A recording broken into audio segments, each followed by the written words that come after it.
Hi guys, it's Nicole Costa, and today I want to talk to you about how social media can affect our relationships and more specifically our marriages.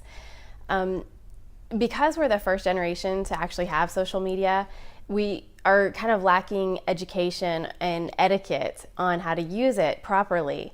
Now, it is a great tool for keeping in touch with friends and past, acquaintances and family, but it can also be used unwisely and abused, and to the detriment of our real life relationships. So, what I want to talk to you about is some of the statistics about Facebook and divorce are pretty staggering. It is said that 1 out of 3 divorces can be linked to Facebook. I know Facebook gets a bad rap. That could be anything from Instagram or Twitter, but Facebook specifically is what they mentioned in this study. As a mom of 3, I come into contact with a lot of split families, friends of my kids.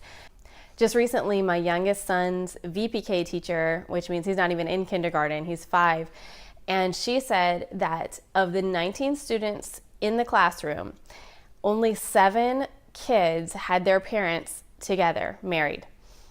And I was heartbroken. I think it's devastating that at that young age, we are already having such a problem with split families.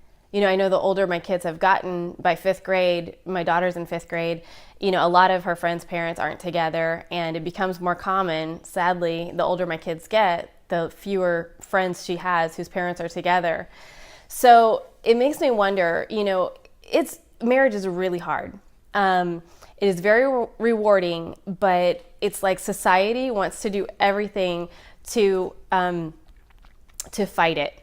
And so I feel like we have to be on guard specifically for marriage, because if we don't watch out for it, society is definitely not going to help. There are completely inundations of temptations all over the internet. All you have to do is pick up your phone and you're just bombarded with images after images of, for women, shirtless guys, abs everywhere. For men, bikinis everywhere, or progress photos, selfies in alluring positions. And, it hurts me as a wife to think, what is my husband seeing online when he opens up his phone?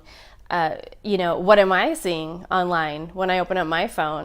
Because there's so much ground to cover, I think, when we discuss social media and its effect on marriage and relationships, this is probably the first video in a series that I'm going to do for you guys.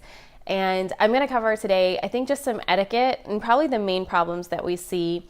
And I'm going to finish up with a question and answer segment, just a few questions that I've gotten in the past. So the first thing would be distraction and time spent on social media.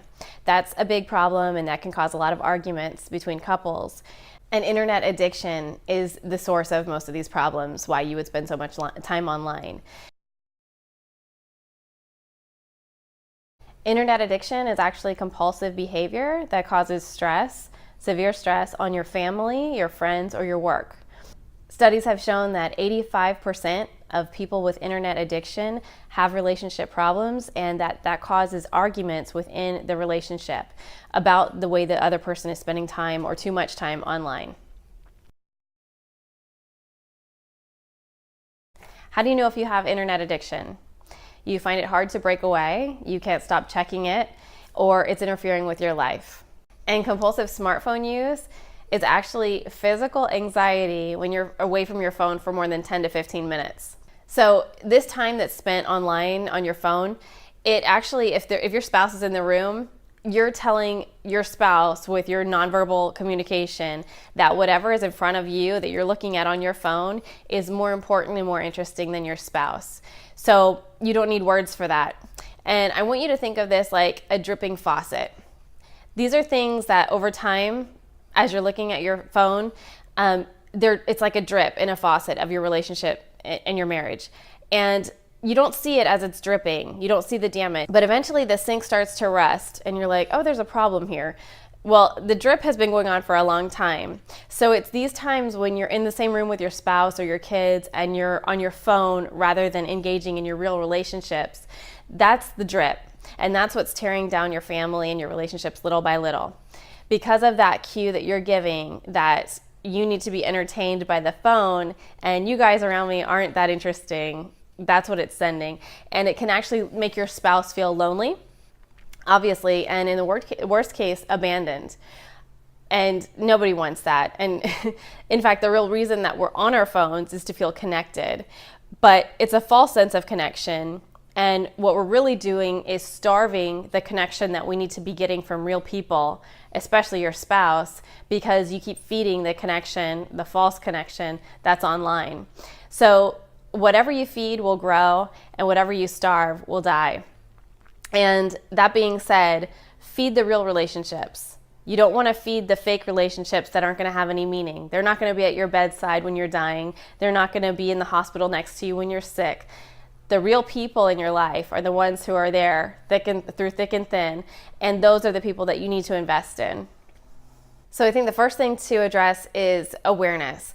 And are you spending too much time on your phone? Why are you spending that much time on your phone? What is it that you're not finding in your spouse that you need to find on your phone? Is it validation? Do you feel like your spouse is just nagging? That could be them bidding for your attention. A lot of times it will appear like nagging when your spouse is telling you get off your phone, but it's really that they want to be with you and they want to talk to you. So try to take it in a different way and say, is my spouse really just trying to spend time with me and it's coming across as nagging? That's another issue that we'll get to on how to approach someone who does have a compulsive phone addiction. But at this point, reevaluate what you are considering as nagging, because it could be a spouse that's lonely, crying out for help and crying out for your attention.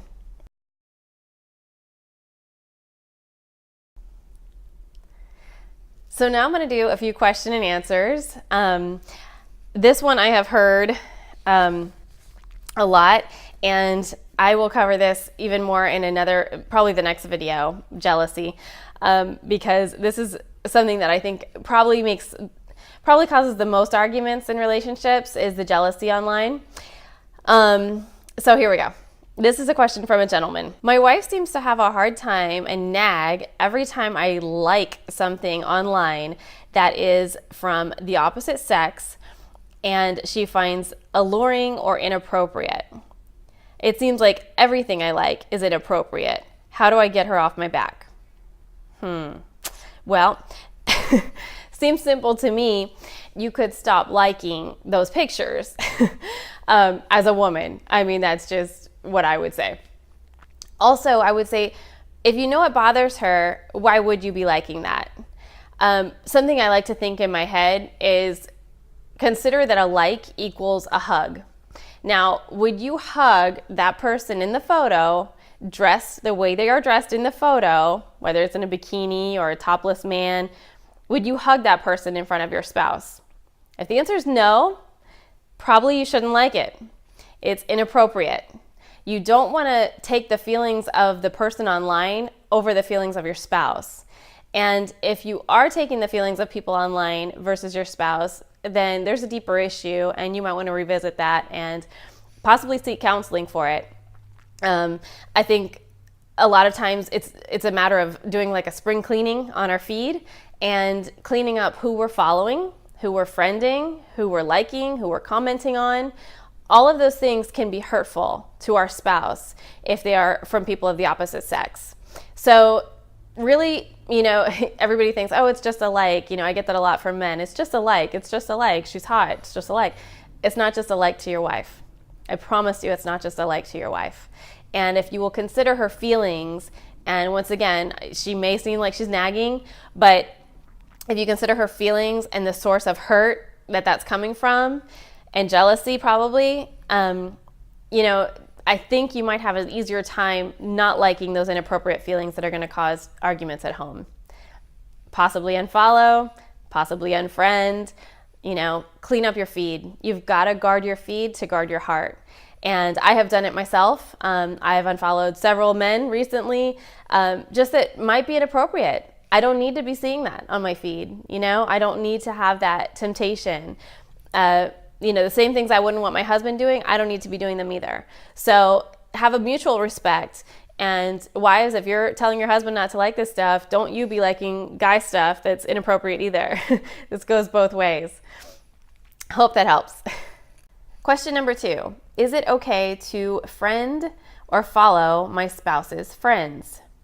To that, I would probably say no. Just because your wife is friends with some ladies doesn't mean that you should be following them or friending them. I think that could be inappropriate. I personally try not to follow any of my friends' husbands for that reason. I don't want it to appear like I'm liking something that would offend a friend or step over that boundary. And again, there haven't been any etiquette courses that I know of regarding social media and social media behavior as a married couple. But I think that, raising awareness of feelings and the possible outcomes and breakdowns of families and marriages that can come from these tiny little things. A like seems like nothing, but how many times can a woman be hurt or a man be hurt before it becomes addressed as a big problem? So that I'm just trying to do my part and raise awareness. So to that question, I would say I don't think it's appropriate to friend your wife's or husband's friends. I don't have friends that are my husband's friends exclusively on my feed. I think that would be inappropriate. I don't need to know those details about their lives and other men's lives like that. So I hope that helps with that question. Just my 2 cents. And again, it probably depends on your marriage. If it doesn't affect your wife or she says it doesn't affect her or your husband, then maybe it doesn't, and maybe it's not a problem for you.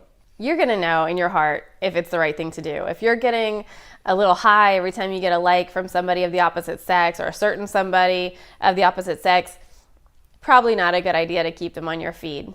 So, again, guard your heart. And I'm going to close out with a scripture. Hope I don't lose you guys who are not scripture followers, but it really does say everything that I want to say about guarding your heart. And this is from James 1:14 and 15. And it says here, "But your own evil longings tempt you. They lead you on and drag you away. When they're allowed to grow, they give birth to sin. When sin has grown up, it gives birth to death." So I ask you, if you're going to let a little like grow into a big thing that could possibly lead to online cheating, is it worth it? Is a like worth losing your family? It seems like a little thing in the beginning. It seems like a little chat, a little flirt, a little comment in the beginning. Is it worth losing everything that you have, that you hold dear, over that? Think about it, and I will see you next week when we talk about jealousy online. Thanks so much and have a great day. Bye.